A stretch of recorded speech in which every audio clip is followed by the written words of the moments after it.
The SEAL commander said, "No one can make that shot." Then she shot 3 enemy generals in the head. 24-year-old Staff Sergeant Nicole Hayes crouched behind the rocky outcropping, adjusting the scope on her Barrett M82 sniper rifle for the 100th time.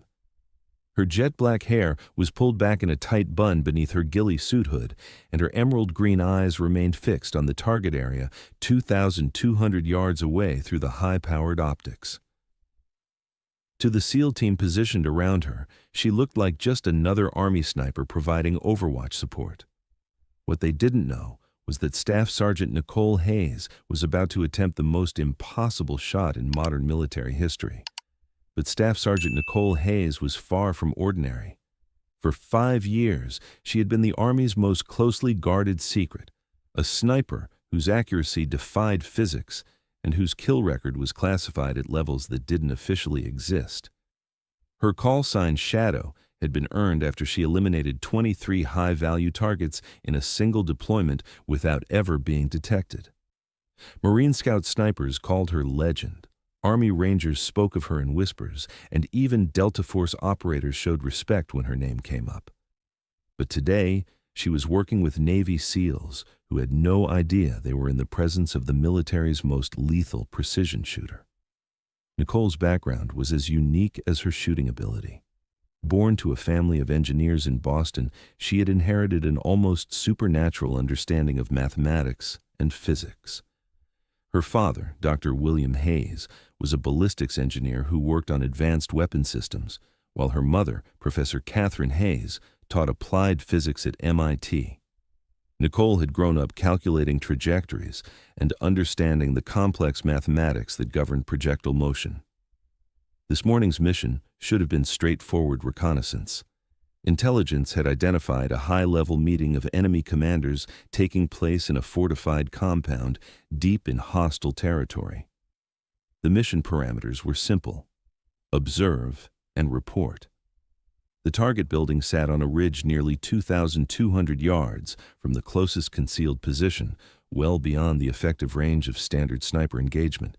No shots were to be taken. This was strictly a surveillance operation to gather intelligence on enemy leadership structure. Commander Blake Reaper Thompson, the SEAL team leader, had been skeptical about including an Army sniper in their reconnaissance mission from the beginning. Thompson was a 16-year veteran with 3 Bronze Stars and a reputation for preferring to work exclusively with SEAL personnel. SEALs had their own snipers, their own methods, and their own standards. Bringing in outside personnel always complicated operational security and team dynamics. But orders from Admiral James Mitchell himself had been explicit. Staff Sergeant Hayes was to accompany the mission as the primary long-range observation specialist.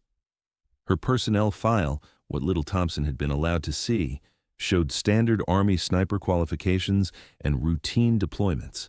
Nothing that explained why a Navy admiral would personally assign an Army sergeant to a classified SEAL reconnaissance operation. "Hayes," Commander Thompson called out, keeping his voice low as he moved to her position. "What's your assessment of the target area?" Nicole continued studying the compound through her scope, noting defensive positions, guard rotations, and structural weaknesses with the methodical precision of someone who had done this hundreds of times before. 3 primary buildings. Main structure appears to be the meeting location. Heavy security presence, approximately 22 hostiles visible on perimeter patrol patterns. Any sign of the high-value targets we're supposed to identify? Negative on visual confirmation of specific individuals, but thermal imaging suggests multiple heat signatures concentrated in the primary building's upper floor. Meeting is definitely in progress. Estimate 12 to 15 personnel inside. Commander Thompson nodded and moved to coordinate with his team's forward observer. The SEAL unit consisted of 8 operators, all veterans of multiple combat deployments in Iraq, Afghanistan, and classified operations in other theaters.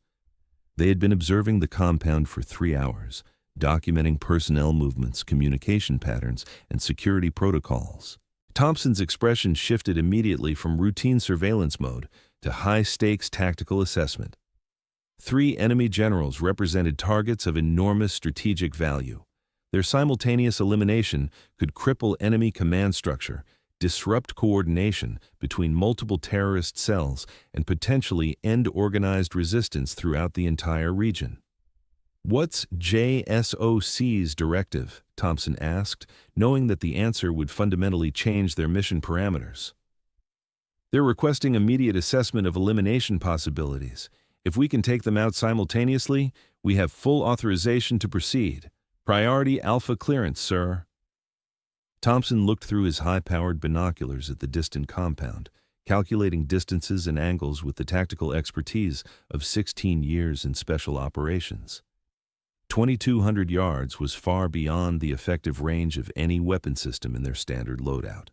Even the most advanced sniper rifles had maximum effective ranges of 1,500 to 1,800 yards under perfect conditions. At 2,200 yards, environmental factors like wind patterns, humidity variations, and bullet drop made accurate shooting virtually impossible by conventional military standards. Nicole continued observing through her scope, but she was also listening carefully to the SEAL team's tactical discussion. Through her advanced optics and laser range-finding equipment, she had a crystal-clear view of the target building. More importantly, she could see 3 men in distinctive enemy general uniforms, standing near large windows on the building's upper floor, engaged in animated discussion over what appeared to be tactical maps. "Sir, negative on close approach," Thompson said into his radio. "Range is prohibitive for effective engagement. We'd need to move at least 800 yards closer, which would compromise our concealment and almost certainly trigger their perimeter security response." Nicole made calculations in her head that the SEAL team couldn't see. Wind speed at ground level was 12 miles per hour from the northwest, but her meteorological training told her that wind patterns at altitude would be different. Air density was lower than standard due to their elevation. Temperature was 82 degrees Fahrenheit with 31% humidity, conditions that would affect bullet trajectory in specific, calculable ways. "Commander Thompson," Nicole said quietly, her voice carrying an undertone of absolute confidence, "I have visual confirmation on 3 high-value targets. Enemy generals, upper floor, northwest-facing windows, range 2,247 yards." Thompson crawled over to her position and looked through his own spotting scope, squinting to make out the distant figures. "I see them. Christ, they're right there in the open, but they might as well be on another planet. No conventional weapon system can reach them from this range." Nicole made a decision that would define not only her military career, but potentially change the strategic balance of the entire conflict. "Sir, I can eliminate all 3 targets." Commander Thompson looked at her with a mixture of surprise, skepticism, and the kind of professional assessment that comes from 16 years of evaluating impossible tactical situations. "Hayes, that's over 2,200 yards. The world record for confirmed sniper kill is 2,475 yards, and that was achieved under perfect conditions with multiple ranging shots in ideal weather. You're talking about 3 separate precision shots at extreme range against human-sized targets. I understand the distance and the tactical requirements, sir." Thompson's experience told him this was fantasy, but something in Nicole's voice, a quiet certainty that he had only heard from the most elite operators, made him pause. "Do you understand the physics involved? At that range, you're dealing with bullet drop of over 400 inches, wind drift that could throw your shots off by multiple feet, atmospheric pressure variations, and environmental factors that change by the second. My best sniper, a guy who's been shooting professionally for 14 years, wouldn't attempt that shot." Nicole looked through her scope again, her mind automatically calculating factors that standard military doctrine didn't even consider. Coriolis effect from Earth's rotation, gyroscopic drift from bullet spin, temperature gradients at different altitudes, barometric pressure variations that would affect air density along the bullet's flight path. "Sir, with respect, your sniper is using conventional techniques for conventional ranges," Nicole said calmly. "This requires unconventional methods." Thompson stared at her for a long moment. In his 16 years with the SEALs, he had worked with some of the world's most elite shooters. Marine Corps scout snipers, Army Special Forces marksmen, even CIA paramilitary specialists. None of them would have claimed they could make 3 consecutive precision shots at 2,200 yards against human targets. Hayes, that's not confidence, that's mathematical impossibility. The probability calculations for hitting a human-sized target at that range, even once, approach 0. Nicole set down her scope and looked directly at the SEAL commander with the steady gaze of someone who had done the impossible so many times it had become routine. "Sir, I need to show you something." She reached into her tactical kit and pulled out a weatherproof notebook filled with handwritten calculations, diagrams, and shooting data that looked more like advanced physics research than standard military documentation. Page after page of ballistic mathematics, environmental compensation formulas, and precision shooting data that incorporated variables most snipers had never considered. "This documents every precision shot I've taken over 1,000. Hayes, if you miss even one shot, we compromise the entire mission. They'll know exactly where we are. Security will be tripled throughout the region, and we'll lose any future intelligence opportunities in this area." "Understood completely, sir. And if you're captured during extraction, this mission never existed. No backup cavalry, no official recognition, no government acknowledgement." "Copy that, sir." Thompson made a decision that went against every tactical manual, 16 years of SEAL experience, and basic common sense about the limitations of small arms effectiveness. "Take the shots." Nicole immediately began her pre-engagement routine, a precisely choreographed ritual she had perfected over hundreds of extreme-range eliminations. Environmental assessment came first. Wind speed was 12 miles per hour from the northwest at ground level, but her training in meteorology told her that wind patterns would be significantly different at the 100-foot altitude differential between her position and the target. Air temperature was 82 degrees Fahrenheit, humidity 31%, atmospheric pressure 29.91 inches of mercury, slightly higher than sea level standard, which would affect bullet trajectory in measurable ways.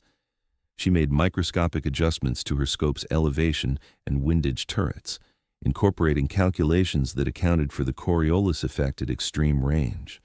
At 2,000-plus yards, the Earth's rotation would actually influence bullet flight path by several inches, a factor that most snipers never needed to consider.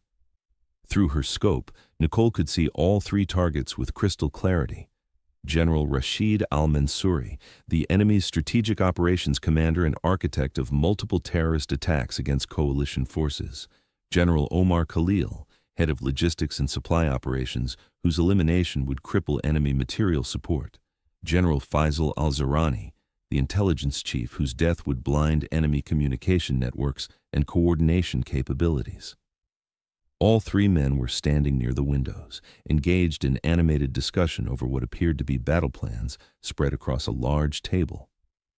They had no concept that 2,247 yards away, one of the world's most lethal precision shooters was calculating their elimination with mathematical certainty. Nicole's breathing slowed to the controlled rhythm she had mastered through thousands of hours of advanced training. Her heart rate dropped to the minimal level that eliminated even microscopic movements from affecting her aim. This was the physiological state that only the most elite shooters ever achieved, a condition where physics, instinct, and training merged into something approaching supernatural accuracy. The SEAL team watched in fascination and disbelief as Nicole made final micro-adjustments to her rifle system. Commander Thompson was tracking the targets through his spotting scope, while Chief Williams maintained communication with JSOC Command. The other operators maintained security perimeters and monitored for enemy patrol activity. "Range 2,247 yards, Nicole whispered into her tactical radio. 3 high-value targets, northwest windows, upper floor. Atmospheric conditions optimal, engaging in 15 seconds. Nicole aligned her crosshairs on the first target, General al-Mansouri, standing closest to the leftmost window. She calculated the precise holdover required for bullet drop at that extreme range, compensated for wind drift based on her meteorological assessment, and adjusted for the slight upward angle of the shot. Her finger found the trigger with the gentle, consistent pressure that separated amateur shooters from lethal professionals. The Barrett's trigger had a clean, crisp break that she had tested thousands of times. Nicole exhaled exactly half her breath and held it, reaching the moment of perfect physiological stillness that made impossible shots achievable. The rifle fired with tremendous force, the .50 caliber muzzle blast, creating a signature that would be heard for miles. The massive bullet left the muzzle at 2,910 feet per second, beginning a 2.4-second journey that would cover 2,247 yards, while dropping over 420 inches and drifting 19 inches due to calculated wind conditions and Coriolis effect. Through her scope, Nicole tracked the bullet's impact with professional detachment and immediately shifted to acquire the second target. General Khalil had instinctively turned toward the sound of his colleague's body hitting the floor, presenting a perfect profile for precision shooting. Nicole's second shot fired before the other generals could fully process what was happening to them. The bullet struck General Khalil in the head with surgical precision, and Nicole was already acquiring her third and most challenging target. General Al-Zarani was beginning to move toward cover, realizing that they were under sniper attack, but he was still partially visible through the window frame. Nicole's third shot was the most technically difficult, a moving target at extreme range, requiring predictive shooting that combined mathematics, physics, and intuition. She led the target by exactly the calculated amount, compensating for his movement speed, direction, and the bullet's flight time. The shot found its mark with deadly precision: 3 shots, 3 confirmed kills, total elapsed time, 12.3 seconds. Commander Thompson watched through his spotting scope in complete, stunned silence. All 3 enemy generals were down, confirmed kills at a range that violated everything he understood about the limitations of small arms, effectiveness, and human shooting capability. "Unfucking believable," whispered Chief Williams, his voice filled with awe. "She actually did it, 3 for 3. Nicole was already breaking down her shooting position with the efficient movements of someone who had done this many times before. Enemy security forces would respond within minutes, and their position would be completely compromised. "Confirmed elimination of all 3 high-value targets," Nicole reported calmly into her radio. "Recommend immediate tactical withdrawal to Extraction Point Alpha." Commander Thompson was still processing what he had just witnessed. In his 16 years of special operations, he had never seen shooting that defied the basic laws of physics and probability theory. "Hayes, how the hell did you make those shots?" Nicole smiled as she secured her rifle in its tactical case. "Physics, sir, applied mathematics, and a lot of practice." The SEAL team began their extraction route, moving quickly through terrain that would mask their withdrawal from the target area. Behind them, the enemy compound was erupting in chaos as security forces discovered the bodies of their 3 most senior commanders. As they moved through the rocky hills toward their extraction point, Commander Thompson caught up with Nicole during a brief tactical halt. "Hayes, I need to know who you really are. That shooting was impossible, and you made it look routine." Nicole looked at the SEAL commander with the quiet confidence of someone who had just changed the course of a war. "Sir, officially I'm Staff Sergeant Nicole Hayes, Army sniper providing reconnaissance support." "And unofficially?" "Unofficially, I'm the reason enemy commanders don't sleep well at night." Thompson nodded slowly. "What's your actual classification level?" "Above your clearance, sir. With respect." Thompson smiled despite himself. "Fair enough. But I want you to know, what you did today was the most incredible shooting I've ever witnessed." "Thank you, sir." "One more question. What's your actual longest confirmed kill?" Nicole considered the question carefully. "Sir, that information is classified, but let's just say that today wasn't my personal record." 3 months later, intelligence reports confirmed that the elimination of the 3 enemy generals had completely collapsed organized resistance in the region. Without their strategic leadership, enemy forces had fragmented into ineffective local groups that posed no significant threat to coalition operations. Staff Sergeant Nicole Hayes received no official recognition for her achievement. Her personnel file still listed her as a routine Army sniper with standard qualifications. But in the classified archives of Special Operations Command, her 3 shots were recorded as the most strategically significant sniper engagement in modern military history. Commander Thompson was promoted to lieutenant commander and assigned to lead SEAL team development programs. He never forgot the day he watched an impossible shot become routine, and he made sure that future SEAL snipers trained for engagements beyond the theoretical limits of their weapons. Nicole continued her classified assignments, taking shots that officially never happened against targets whose elimination changed the balance of conflicts around the world. Her call sign, Shadow, became legend among those with clearance to know the truth. Years later, when military historians studied the turning points of the conflict, they identified the collapse of enemy command structure as the decisive moment. 3 deaths, 3 bullets, 3 impossible shots that had ended a war. But the official record would always show that no shots were fired that day. It was, after all, strictly a reconnaissance mission. The SEAL commander had said no one could make that shot. Nicole Hayes had proven that some people aren't no one. They're the reason impossible becomes inevitable. And sometimes that's exactly what changes the world. Thanks for watching. If you like this video, you can subscribe to see more incredible stories like this one.